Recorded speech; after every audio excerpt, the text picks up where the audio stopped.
The right of free expression was so important to the framers of the Constitution that they made it the very first article. But in McLendon-Chisholm, Texas, a tyrant mayor is trying to change all of that. It's time for some straight talk, Rockwall County. I'm Bunker Bob Steinhagen, and this is The Bunker Bob Show.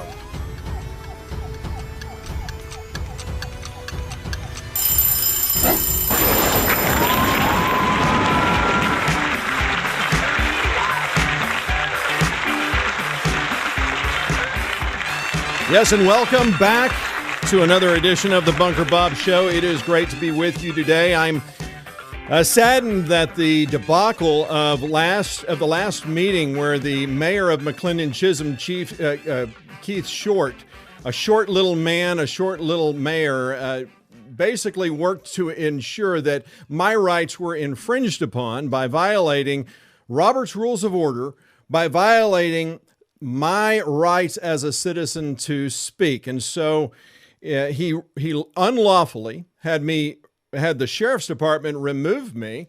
And now so upset is Mayor Short that he has decided to get rid of the rules and write his own. It is the nature of tyranny. It is the way that tyrants act. Little people who have no capacity to hear anyone's voice but their own. This is what's happening in the little city of McLendon-Chisholm, and that's happening tonight, folks. Tonight, the mayor is going to do his best to convince the city council that they need to adopt his new rules. But those new rules actually infringe upon more than just the right of free speech. It was Ben Franklin who said, "Whoever would overthrow the liberty of a nation must begin by subduing the freeness of speech." So true, and is exactly what is occurring in McLendon-Chisholm tonight. You know, I grew up in a home where I had a grandmother who was from Poplar Bluff, Missouri, and she would constantly, and if you know anything about Poplar, Missouri, it is known as the show me state. And my grandmother epitomized that standard. She would often tell me, don't tell me what you're going to do. Show me. Show me. She instilled in me that I should not be judging people based upon what they say, because politicians, they always say the right things, but their actions, that proves who they really are and what they really believe. She would tell me that people will tell you what they think, but their actions prove what they believe. Well, when I was mayor of McLendon-Chisholm, you may remember what it was like, because when I was the mayor of and overseeing meetings, I had no time limits on citizen comments. There were no time limits there was no limits on what a citizen could say. And there was no limit on how a citizen could express themselves. And that was important, because I didn't want to tell people that I believe in free speech. Because whenever someone says, I believe in free speech, they're about to tell you why they don't believe in free speech. They're about to tell you why they're going to curtail the freedom of speech. I agree with what George Orwell said when he said, if liberty means anything at all, it means the right to tell people what they do not want to hear. And when I was mayor, I would open up citizen comments and allow anyone to speak as long as they wished about whatever they wished. This includes, by the way, Keith Short, who screamed at me, pointing his finger, saying, how dare you roll your eyes at a citizen for what they've said? And I rolled my eyes. See, that's the difference between a liberal, a leftist, and a conservative. You see, a leftist and liberals, they believe that you should only be allowed to say things that they agree with. But when they talk, you need to listen to them, because obviously you're agreeing with them. See, a conservative is different. Conservatives say you can say whatever you want. Your expression should be free. You should have that right. The founding fathers ensured that in the Constitution of the United States. Say whatever you want. Talk as long as you want. But don't expect me to go, oh, thank you for calling me An idiot. Oh, thank you. Conservatives don't do that.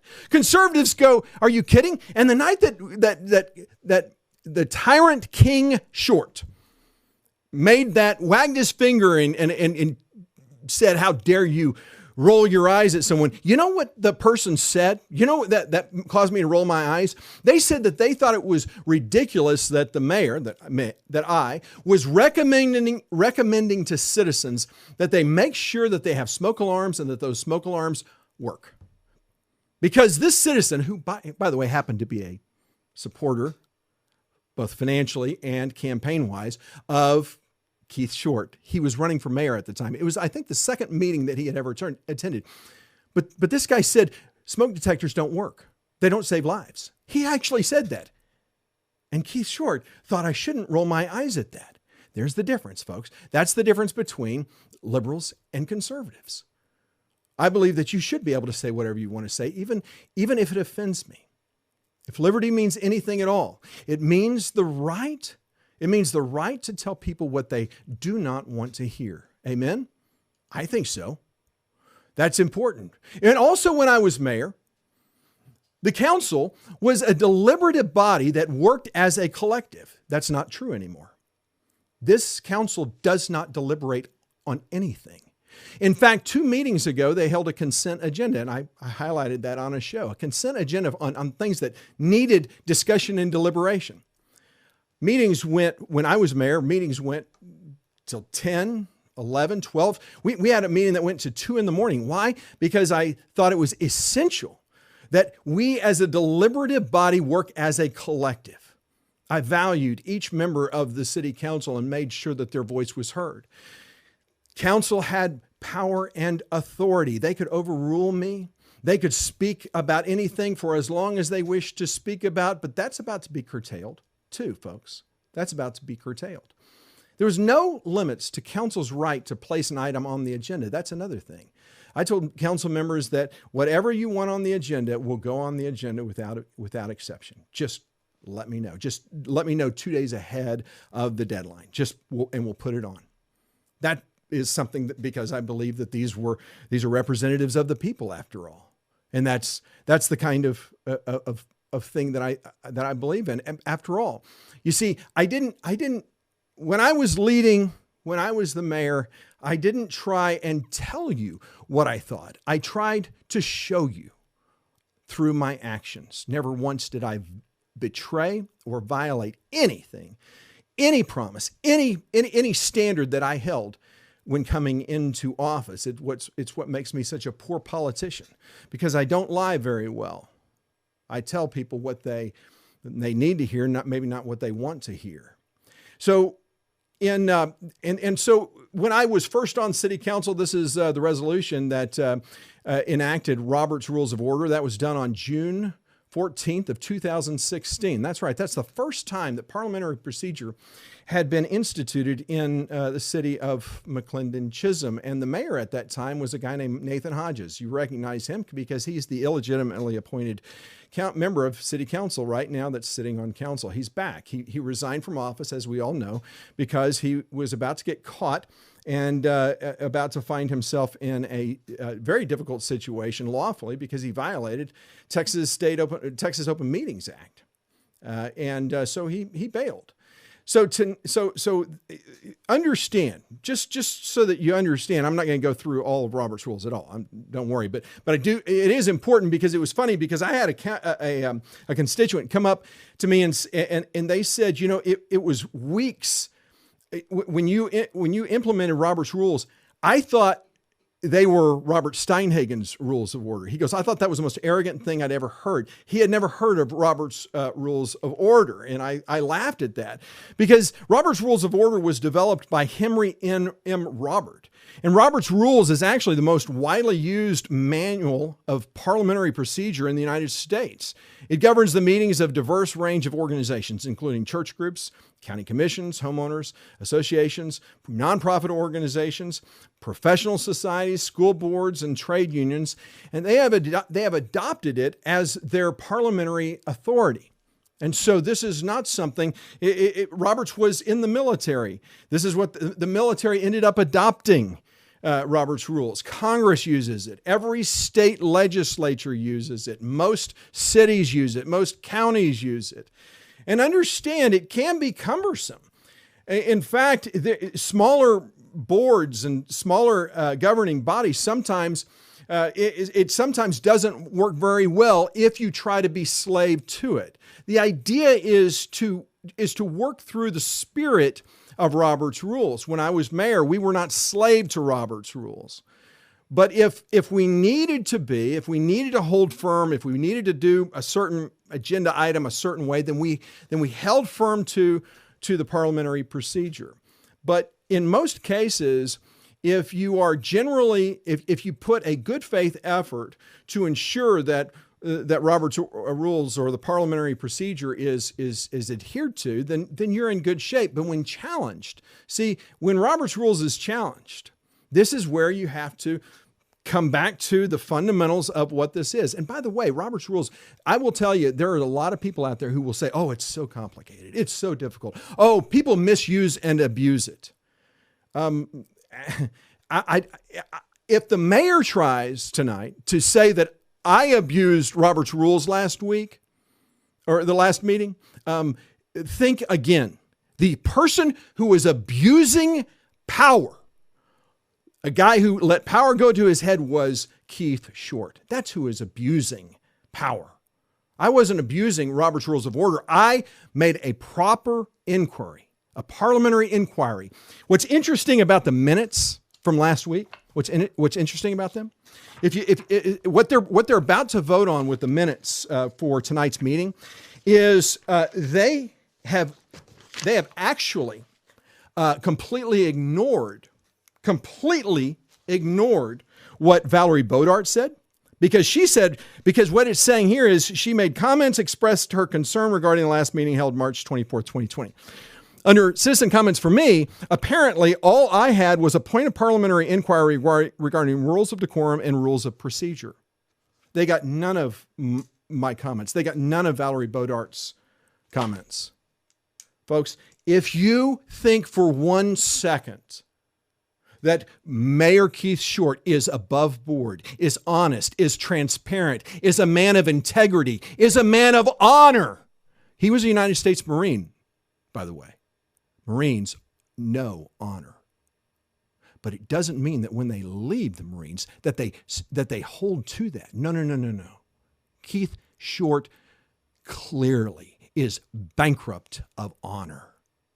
This demonstrates that. They're trying to notice on the city website, you won't see any of my state of the city addresses. You won't see any city survey. Apparently, there's no information on the PID on the city website either. Did you know that? Transparent government? Really?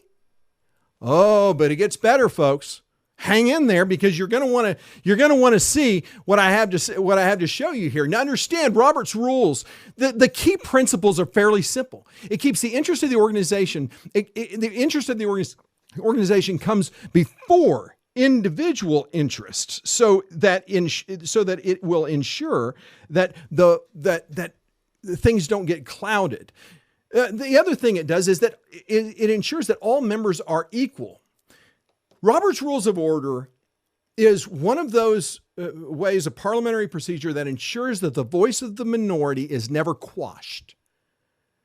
Robert's Rules is the only parliamentary procedure, and I will tell you what they're proposing tonight, ensures that the voice of the minority will never be heard. That if the city council wants to get rid of the voice of opposition, they have the means to do it. It's not legal, but they have the means to do it. By the way, there's a lot in here that contradicts state law. So when Robert's Rules ensures that all members are equal, that a quorum is present, so a few people can't run roughshod. And most important, it takes one thing at a time. And this is key. Have you ever been in an argument with your wife, with your spouse? My wife and I, we at our church, we serve on something called Reengaged. We lead couples in Reengaged. And one of the best tools that works for more couples is something called the speaker listener technique. And that speaker listener techniques it slows down an argument. And someone has an object and they have the floor. That means they get to speak. The other person has to listen. And then the other person actually has to repeat back what they're saying. Try that. If you get yourself in a little bit of a pickle, try the speaker listener position. You know what happens?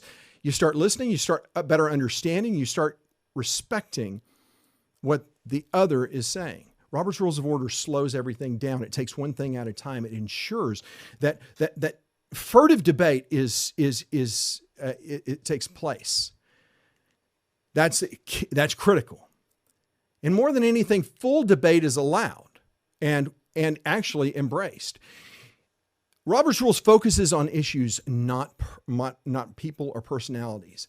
And in the end, the majority rules. Simply put, the majority rules. It doesn't mean, however, that the voice of the minority is not heard and that they don't have a place. It just simply means that the majority rules, as it should be. So this is the resolution that is coming up tonight. It is from tonight, 5/26/2020, and as you see, they are repealing in its entirety Robert's Rules of Order. Okay, and so I want to show you some of the things so they're first repealing Robert's Rules of Order, then they're adopting Short's rules of nonsense.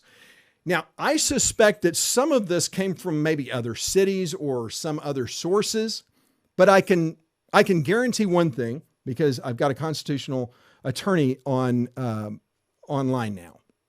And that constitutional attorney took a look at this and said, well, I can guarantee you one thing. There is no case law for if they're going to say that another city has adopted this, there's no case law to support it.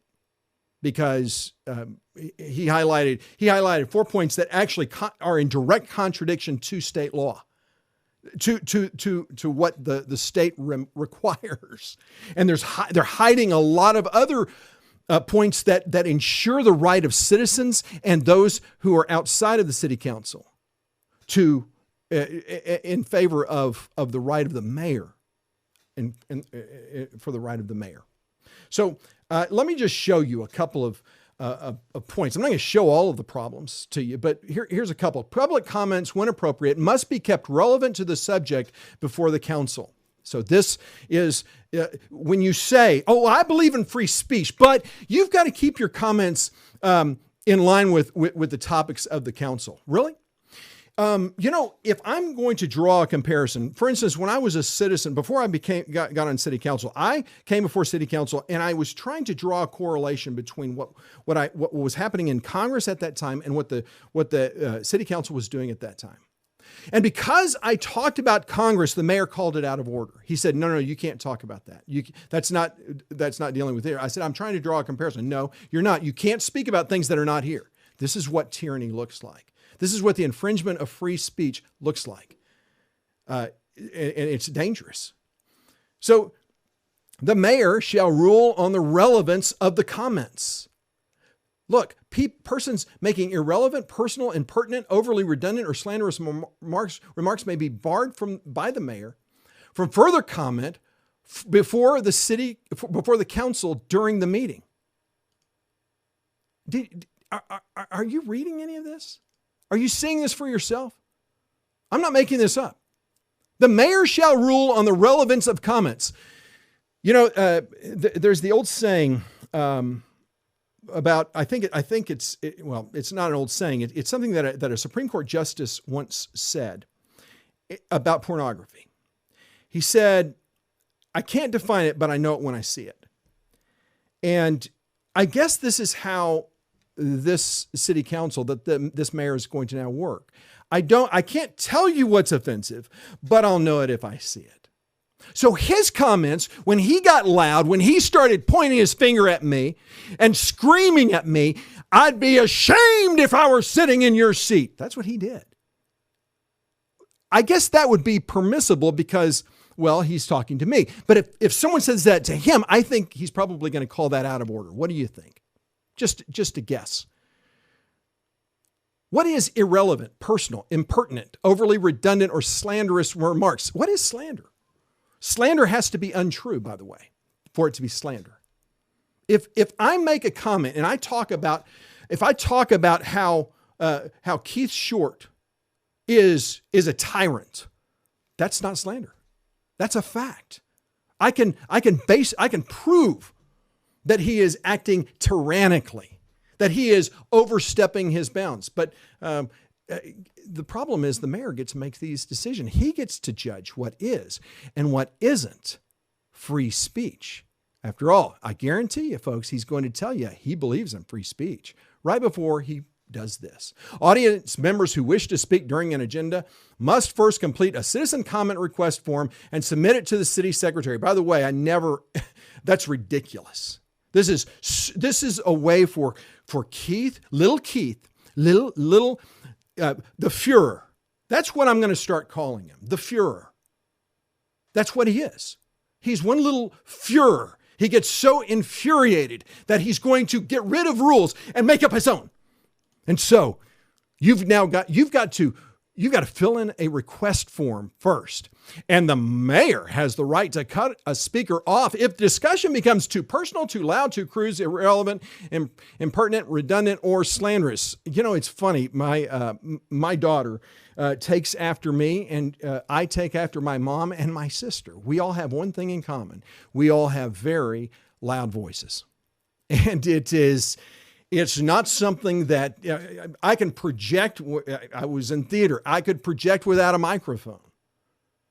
But if it hurts little Keith's ears, their Fuhrer's ears, if I'm too loud, I guess he can say, oh, you're too loud. You can't speak. Go sit down. That's what he's going to do. How is he going to enforce this? With the power of law enforcement, with the hammer of law enforcement. You don't think he's a tyrant? Look again. Comments are limited to 5 minutes. However, the mayor may extend if determined to be appropriate. I'm not sure I should say this. Yeah, I'm going to say it. Okay, this is just one of the points where it violates a state law. This is going to be one of the bases for a lawsuit against the city of McLendon-Chisholm on behalf of citizens who care about limiting government. The mayor can't do that. He can't decide, okay, I'm going to cut you off. I don't like what you have to say, so you're limited to 5 minutes. Oh, I like what you're praising me? Oh, great. Oh, you know what? Take all the time you want. I think that's good. I think that's the way. Yeah, keep going. That's the way. That is exactly what that is saying. Well, rules governing citizen comments. Are you ready for this? This is kind of fun to read. No individual may address the council without submitting the request form. The form must be clearly state the subject or issue on which the citizen wishes to speak. Watch this. Citizens speaking on agenda items shall restrict their comments to the subject matter listed. This is something that case law is going to test. When this is enacted, case law, or excuse me, the court will get to test this. Can you tell a citizen that they must limit their comments to what they have written down? What if another citizen stands up and they start talking about a topic, and the citizen sits there and goes, you know what, I agree with that. And they stand up and say, you know, I before I begin my comments, I also want to say that I agree with what so-and-so said. Out of order. Out of order. According to the rule, that's out of order right here. It's out of order. Council, I know there's at least 2 council members watching this right now. Wouldn't you agree that that's wrong? I think that would not be okay. I think that would not be okay. Let's keep going. Citizens speaking on agenda items shall only speak on matters pertaining to city business or issues which council would have authority to act upon if brought forth as an agenda item. Look, again, I'm not sure you can enforce that. And if the mayor tries to enforce it, there's this silly little thing called the First Amendment of the Constitution. The first article of the Constitution of the United States. It is the right to free expression. The right to free expression. And this infringes upon that. Sorry. if somebody wants to come up and talk about and share a lesson of, they've got 5 minutes. Okay. You want to limit, you believe in free speech, but you're going to limit how long someone can speak. Okay. But in that 5 minutes, a person wants to talk about the founding fathers and what they believed and how it contradicts what the city council is doing. Well, the city council can't have it has no power over what the federal government does.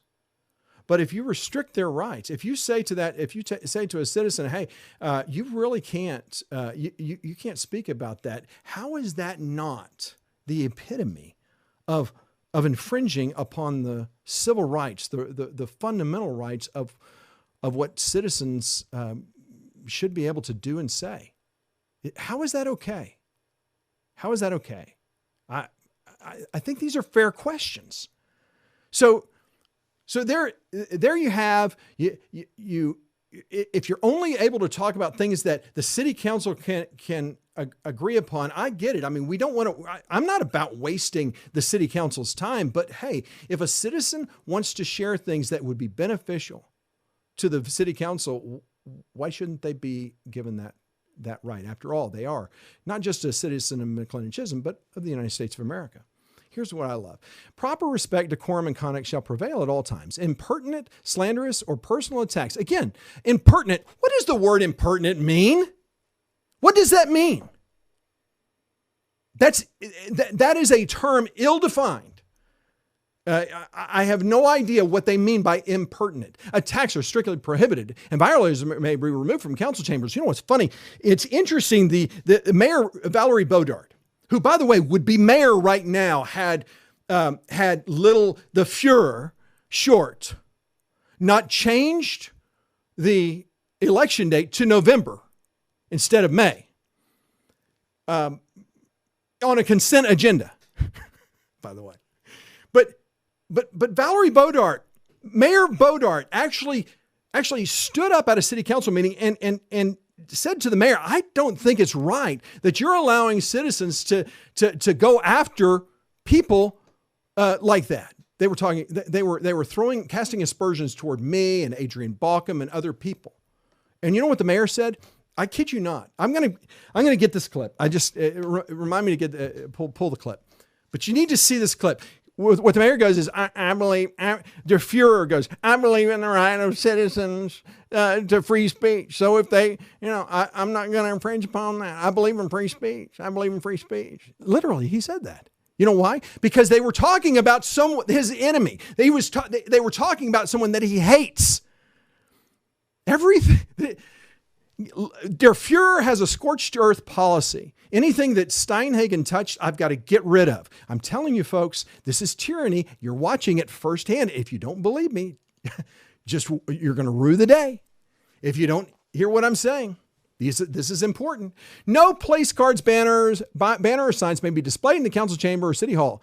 Exhibit relating to presentations are acceptable. This is the right of free expression. Someone may not bring in a sign into the council chambers. Again, I think that might be tested. I don't know that you can infringe upon a citizen's right to create a banner. And why don't you define a banner? Why don't you define a placard? Excuse me, I said place cards. A placard or sign. Define that.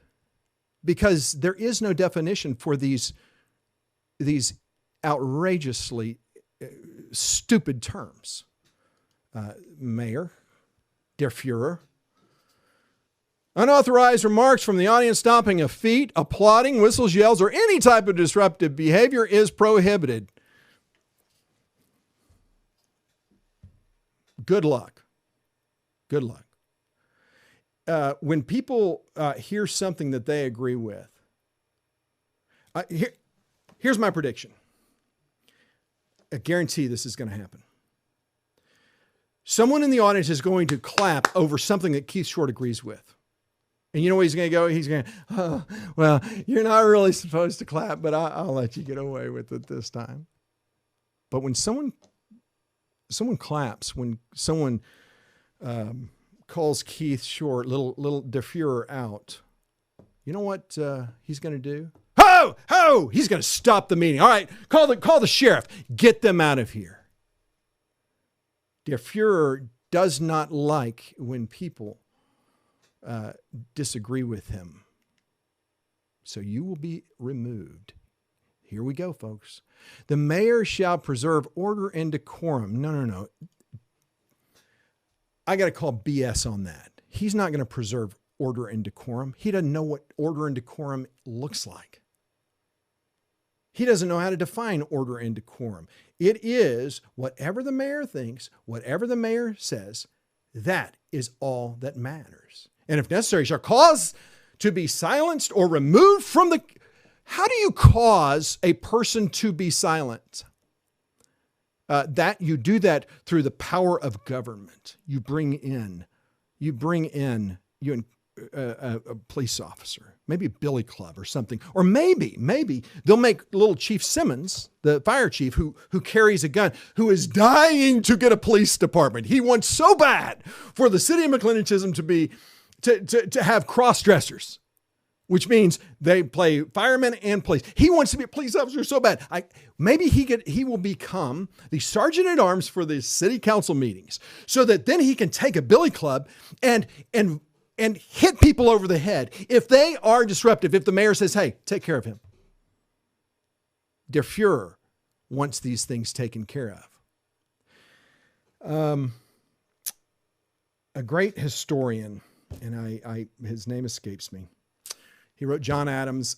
Sometimes I have these, it's old timers disease already coming in. He said, I'll think of it in a minute. He said that the greatest president of our nation was George Washington. And the reason why he said that is because George Washington had the opportunity to serve throughout the rest of his life. But instead, he chose to limit his terms to just 2. He also pushed back again when John Adams suggested that different titles of nobility be afforded to the president. And Washington said, just president, which is why it's important to hear from our nation's greatest president. If freedom of speech is taken away, then dumb and silent we may be, led like sheep to the slaughter. Do you agree with that? I certainly do. I'm going to just show you 2 quick additions to this nonsense that they've got on here. And by the way, this is what I'm showing you is just a few of the points that violate Texas state law, that violate the Constitution. I mean, this guy is on a roll. He is out of control. But consent agendas, okay? So a consent agenda, they talk about this in this, what are they calling it? The rules of decorum or whatever they're calling them. They talk about consent agendas, and what they say about consent agenda I find fascinating. Because understand what a consent agenda is. A consent agenda is the thing that goes on an agenda for the things that are regular and routine. This is under Robert's Rules of Order, of course. Robert's Rules of Order puts things on a consent agenda so that the city council or whoever, what governing body doesn't have to go through a bunch of different votes on, okay, do we want to approve the minutes? Do we want to approve this? Do we want to approve this report, that report? They have to make motions and things. A consent agenda makes those things that are regular and routine much easier. And since our city really didn't have a bunch of reports and things, I got rid of the consent agenda. I just thought it was best that when we dealt with the consent agenda, I wanted to make sure that the city council had time to read the minutes to make sure that they were accurate. Adrienne Balkin was amazing with that. She always had some updates, some corrections to make, as were other members of council. But my point here is, a consent agenda, the purpose of consent agenda is to deal with the things that are regular and routine. But when you look at what this part of of their rules of decorum, of Der Fuhrer's rules of decorum, there is nothing on here that deals with regular or routine items. In other words, you see, I've taken issue with their consent agenda that happened 2 meetings ago. The consent agenda was to hire more firefighters, okay? In the midst of this COVID crisis, when the economy is starting to really falter and I mean, everybody's cutting back, hospitals, what have you, the city of McLendon-Chisholm, they decided to add more employees to staff. And they put it on a consent agenda. So they didn't have to discuss it, and they didn't discuss it, by the way, unless, of course, they did so outside of a meeting, which would, of course, be a violation of Texas Open Meetings Act. But here's the thing. This consent agenda, what they're trying to do basically is giving the green light to put consent agenda on anything. Anything. Folks, what they put on the consent agenda 2 meetings ago was so outrageous, was so beyond the pale. Even the district attorney looked at it and goes, you got to be kidding. They actually did that? The state of Texas is looking at that. I'm in a fight right now with the city of McLendon-Chisholm because they don't want to release things that were on consent agenda information. That will prove, by the way, that the city of McLendon-Chisholm hired 2 people for a contract, or granted a contract to 2 individuals where it's pretty clear that there's some kind of a kickback going on, because they're required to choose the best person for the job, they don't consider other things, who is best qualified. And they got rid of the best qualified to bring back good old boys who had been there before, who had helped violate, by the way, our city's standards, and brought them back. So what's the kickback there? It's what's happening behind the scenes right now. Is pretty cool. It's pretty good. I'm starting to actually gain a little bit of respect for our justice system, because it appears that some things may be happening pretty soon. Consent agendas, you can put things on a consent agenda. You just don't put things that are regular and routine on a consent agenda. Why? Because it demonstrates that you've made no attempt to work through the issue, that you haven't discussed it. And if you haven't discussed it, how can you make a decision on it? Unless that discussion's happened behind closed doors. Again, a violation of Texas open meetings, right? I've said it before. I'll say it again. Power corrupts, and absolute power corrupts absolutely. So Keith Short, here's a final point on this thing. I'm just going to, again, there's several points that I can make, but this show is already too long. So when we look at discussions, this is what I love. Discussion and debate. For the city council, discussion and debate can continue as long as the members wish to discuss it, or until the mayor decides that it's time to move on. The city council is essentially giving up their power to discuss things as long as they want.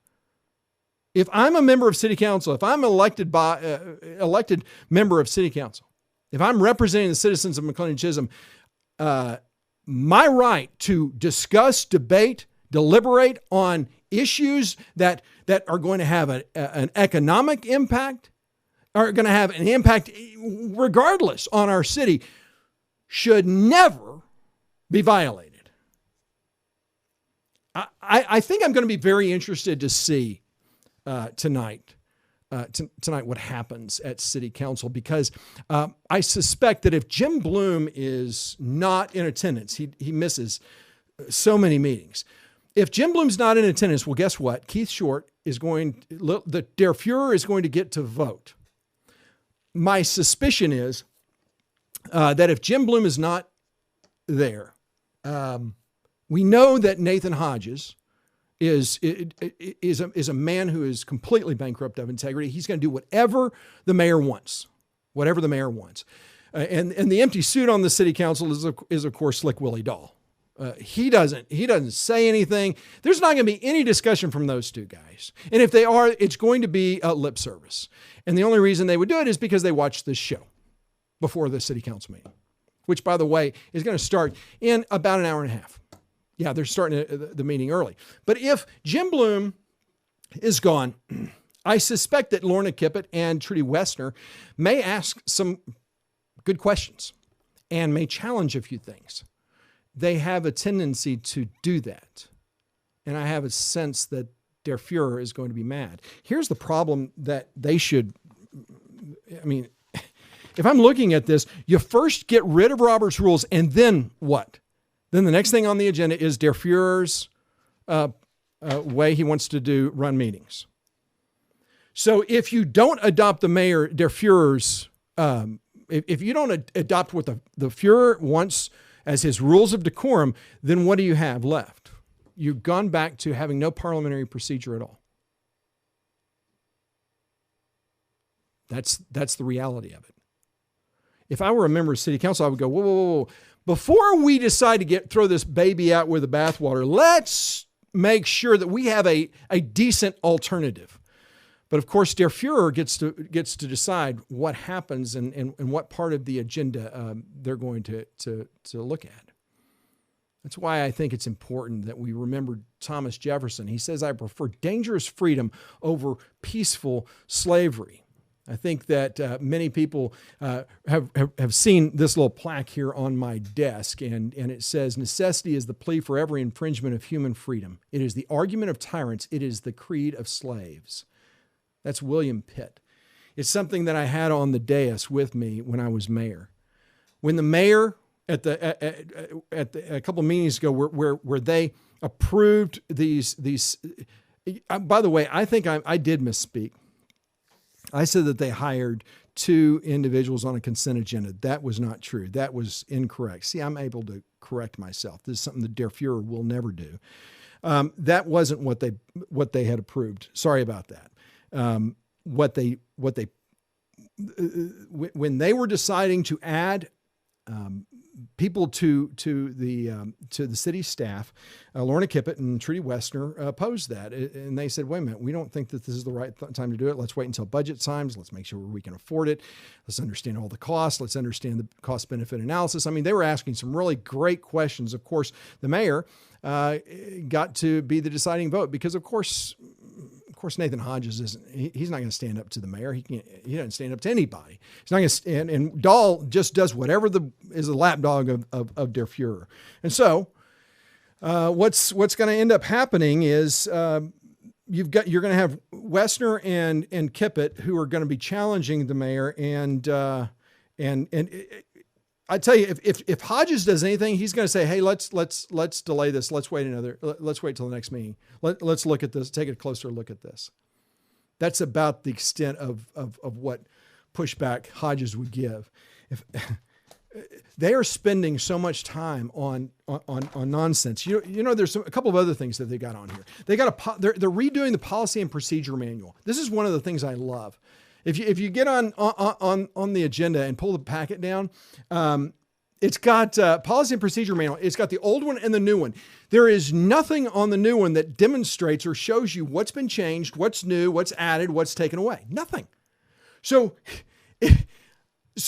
I don't know how this helps the council, but I can guarantee you they are making decisions based upon insufficient information on the policy and procedure manual. You should see the before and the after with the strike-throughs, all of that stuff. Something that I did when I was mayor. It's something I insisted on. Of course, times are a lot different now, aren't they? We don't worry about nonsense like that. And then at 4:30 today, there's going to be a special work session, and the city of McLendon-Chisholm Der Fuhrer desperately wants to become a water district.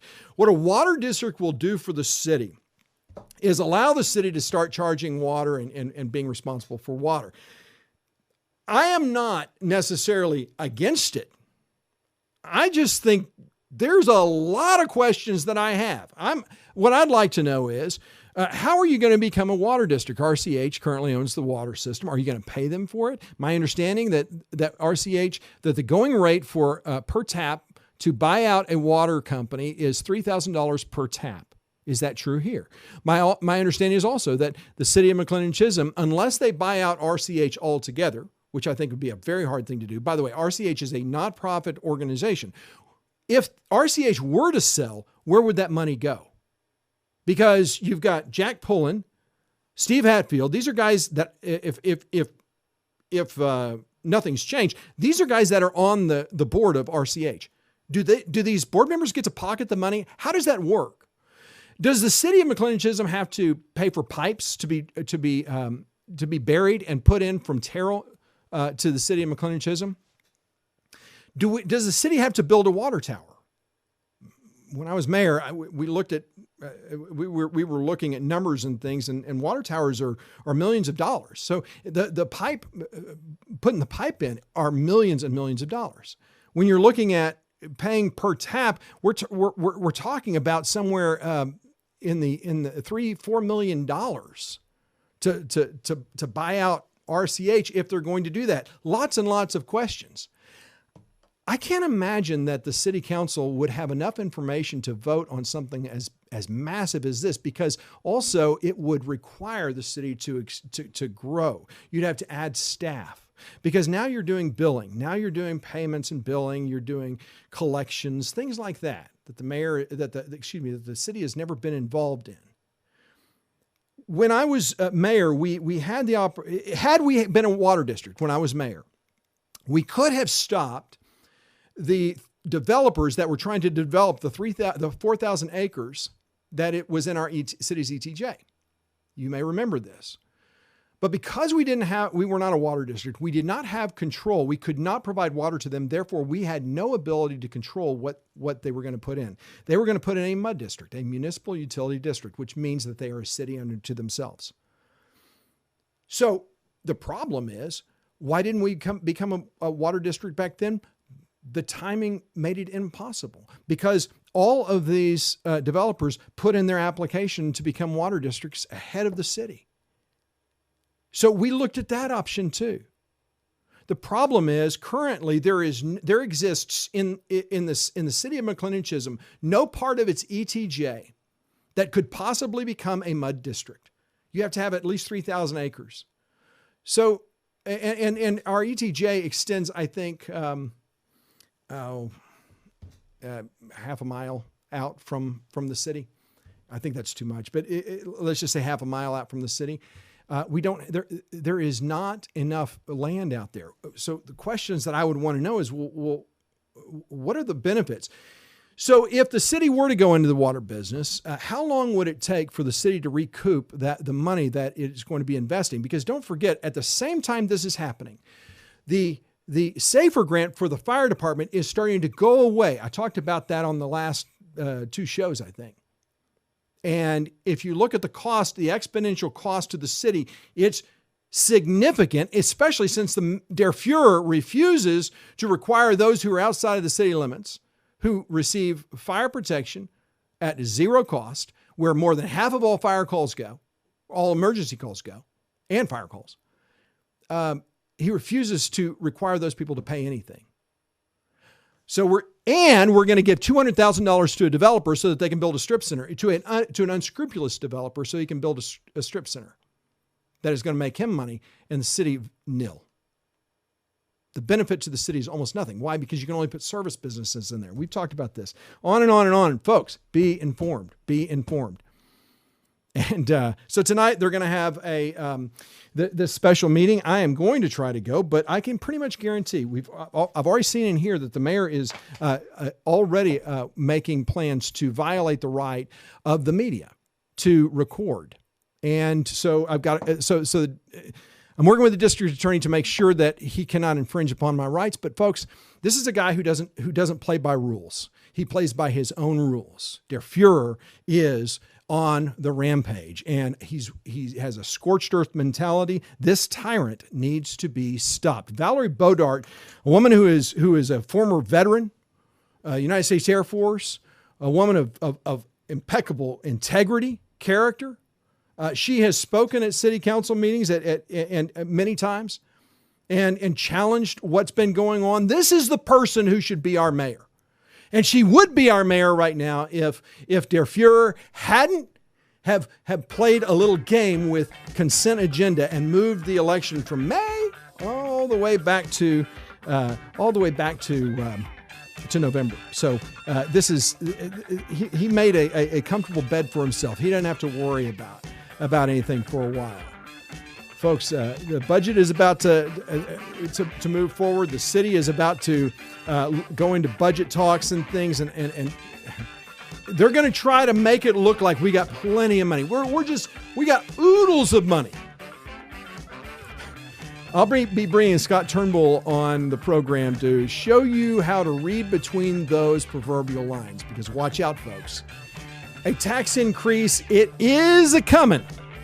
It is a coming because Der Fuhrer demands that our city grows so that he can be a bigger man to all of his friends, all of the people around him. He wants the city to be as big as possible, and you're going to pay for it. Don't forget, he is a public servant as well. He works in the public sector. He's paid as a government employee right now. Not as mayor, but for the city of Royce City. Of course he likes big government. What else is he going to do? Well, folks, we have a sad, awfully sad news, and I'm just beside myself that we have lost our Congressman, John Ratcliffe, to the federal government. I'm not happy about it, because John Ratcliffe was one of the most conservative men in Congress. And so in my next show, I'm going to be highlighting who is going to probably take his place on the ballot, who I would recommend be on the ballot. It may surprise you to find out who I'm going to be supporting. And I'll explain to you what the process is so that you can know kind of what's going on and how this whole thing works. So be sure to be with me next week when we talk about all of this, and so that you can better understand the process. You can better understand who the candidates are, because several of them have put their hat in the ring. But guess what? You won't be able to vote for them. That's something you may want to know. How is that going to work? How are we going to replace John Ratcliffe? Well, we're not going to replace him. We're just going to find somebody to take his place. He's irreplaceable. Anyway, we'll see you next time. I'm Bunker Bob Steinegg, and you have a great day.